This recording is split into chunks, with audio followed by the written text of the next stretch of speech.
guys, welcome back. Michael Cohen here with you on the Sports Talk Nation. It has been a while. It's been a couple weeks now since we last did a baseball video. We did that with Julian Gagliarte a couple weeks ago, and at that time, we were halfway through the month, and things were looking pretty good for the New York Mets and even the New York Yankees, but man, things have really turned. I mean, I have really wanted to do something over these last couple of weeks because this has just been terrible to watch. The New York Mets. And if you ask me right now, between the New York Mets and the New York Yankees, with this June swoon that we have seen consistently, who I think has a better chance to get out of this and fix this season and get back on the right track, between the two of them, I would say it's the Yankees. Mainly because the Yankees play in a league that's much weaker than the Mets are playing in right now. The AL is significantly weaker than the National League right now at this point. That, coupled with the fact that yes, the Yankees have injuries to their pitching staff, but their pitching staff hasn't been the reason why they're not winning games right now. Their problem has been the problem that has pestered the Yankees for years, is the fact that they're a home run or nothing baseball team. And when they don't hit home runs, they find ways to lose. For the Mets, all they have done over these last 2 weeks is find new and creative ways to lose baseball games. And even when they find a way to pull themselves out of the muck, as it felt like they were trying to do over the last couple of days, where they won a couple of games against the Atlanta Braves after losing the first 2 games of that 4-game series, they then come back and get smoked by the Pittsburgh Pirates of all teams, losing 9-1. And it leaves me with this thought of, what am I supposed to make of this team? Yes, the Mets are right there. They're in the thick of the race in the National League East, bouncing back and forth with Philadelphia. First, they were up on Philadelphia. Then, of course, they fell behind Philadelphia during that long 9-game losing streak. And then, obviously, jumped back over Philadelphia over the last couple of days. And now, after that loss last night at Pittsburgh, fall behind Philadelphia by a half game. But the fact is this, or by a full game, rather, I don't know if I trust this team right now moving forward. What is it that the Mets have shown me over the last 2 weeks that makes me think that this is a team that can, once we get to September and October, can compete for a world championship? And right now, I have to sit there and wonder and say, not much. Yes, the Mets have 3 of the best players, position players, in their prime right now, in Juan Soto and Pete Alonso and Francisco Lindor, no doubt about it. But they can't pitch. The bottom half of the order has been terrible. We all know that. And I'll start with the pitching, because this has been the biggest problem for the Mets. It was a concern going into the year. It's now a huge concern now, because for the first 2.5 months of this season, everyone was pitching great for the most part. David Peterson was pitching great. Griffin Canning was pitching great. You had a healthy Kodai Senga who was putting up all-star Cy Young / numbers, okay? You had Tyler McGill, who was pitching probably the best he had his entire career up to that point until he got hurt.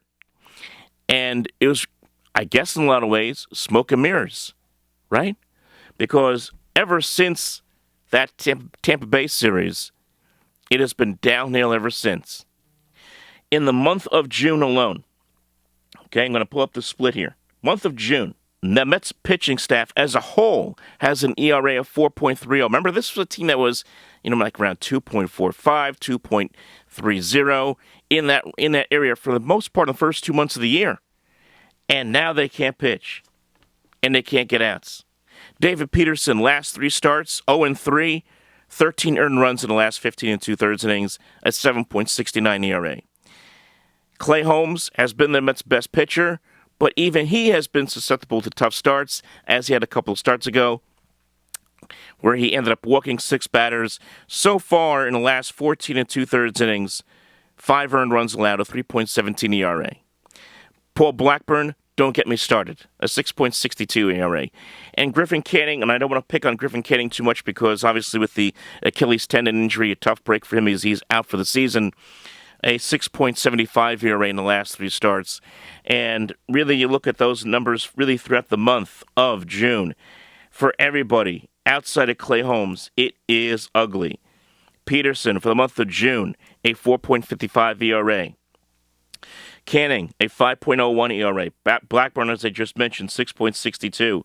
Tyler McGill, a 5.52 ERA. Okay? And then you take a look at the fact that they have tried to mix and match and bring guys in and out of that bullpen because they, too, are short and overworked. Ryan Stanek has been bad all year. Now he can't get anybody out. A 6.23 ERA. They tried a guy named Jose Castillo. Terrible. Just terrible. Oscar Brazoban was great at the start of the year, since can't get anybody out. 9.72 ERA in the month of June. Richard Lovelady, they brought him in for one game, got beat up by the Atlanta Braves. He's gone. Jonathan Pintero, who they brought up from the minor leagues, one opportunity, almost blew it in the ninth inning the other day against Atlanta. He's gone.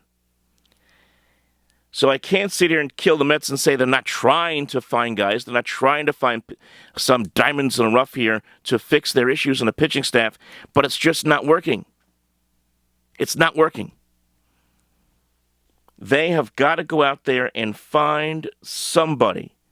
And I know it's tough right now because with the way the league is right now, with these expanded playoffs, and now you get 3 wild card teams in the postseason, everybody thinks they're pretty much in the mix. You go up and down both leagues, there's at least 6 or 7 teams that think that right now they're on the outside looking in, that may still think they have a chance. Maybe 5 or 6 teams, right? Legitimately think they have a chance. So those teams are not going to be willing to trade top flight starting pitching or even relievers right now. So the Mets are still in that situation where they're going to have a hard time right now trying to make deals, but they have to try to find someone outside the organization to bolster this group, because with now Senga out, injury, McGill out, still with an injury, Griffin Canning out for the year with an Achilles tendon tear, they're very short in starting pitching. There's not a lot coming up through the minor league system right now, unless you want to get excited about Blake Tinwell, who hasn't been that great either. Where are the Mets going to find some pitching? Now, I see here ESPN's put out their top 50 potential trade suitors. You know, one guy that stands out for me, a couple of guys that stand out for me. One, Sandy Alcantara. That's a name that's been thrown out there a lot, but do the Mets and Marlins come to work out a deal in division? That's tough to do. It's happened before, obviously, but would the Marlins want to trade a pitcher like Alcantara to the Mets in division? We'll have to wait and see about that. Merrill Kelly, Arizona Diamondbacks. Now, he's been pitching fairly. Let me just pull up his stats here as I go through this. I don't know off the top of my head. Okay, 7-4, 3.49 ERA. Veteran pitcher, been around a long time now. You know, do the Mets make something happen there with the Diamondbacks possibly? Is he a guy that you want to kick the tires on if you are David Stearns? How about Seth Lugo? Remember him, former Met? You know, potential trade piece out there with the Kansas City Royals. Not having as good a year as he had last year, but 2.93 ERA. He's now starting pitcher. The Mets want to have a reunion with him. And then, of course, there's the name that everybody who is a Met fan keeps dropping out there, and that, of course, is Jacob deGrom. Do the Mets actually, if the Texas Rangers continue to fall farther and farther behind in the American League West, do they actually consider making that kind of move and trading a Jacob deGrom, who still has 2 years left in his huge contract that he signed with Texas a couple of years ago? Right now, Texas is 9 back in the West. It's tempting because deGrom has been pitching great. Took a no-hitter into the 8th inning the other day against the Orioles. And he also has a no-trade clause in his contract. Would he want to come back to New York and pitch for the Mets? Remember, there was all that talk about that he wanted to get away from New York, wanted to get away from the noise of New York. But that's a name. What? And can you just allow yourself to just kind of fall back into that a little bit. Imagine that kind of storyline where the Mets, who are, kind of scuffling right now, trying to find an identity at this point, bring back that kind of pitcher in Jacob deGrom to finish out this season and maybe even give this team a legitimate shot in the playoffs? That's a story. Does it happen? Probably not. As I mentioned, he has the no-trade clause. What do the Mets have to give up in return? It's going to be a boatload. I don't know if the Texans would want Luis Angel Acuna back after the way he has kind of been exposed a little bit here at the major league level, and he's now back in the minor leagues. And that leads into my next concern with the Mets. Not only do they have concerns in the pitching department, but their bottom half of the order has not been good. You take a look, 6 through 9, the numbers do not look good. Hitters batting in the number 6 spot in the order for the Mets, hitting at 227. Their best hitter in that spot is Brandon Nimmo, hitting at 273. Hitters batting 7th in the order, hitting 196. Hitters batting in the 8th spot in the order, hitting 234. The best one, Jeff McNeil, apparently has hit 327 out of the 8th spot. And then hitters that hitting 9th are hitting 260. And believe it or not, Tyrone Taylor is the Mets' best hitter, hitting in the 9th spot. So the fact is this. The Mets have a top-heavy lineup. You have, obviously, with Soto and Lindor and Alonso, 3 of the best players in the league, 3 of the best position players in their prime right now. But after that, it's not great. You're talking about Luis Torrens. You're talking about Tyrone Taylor.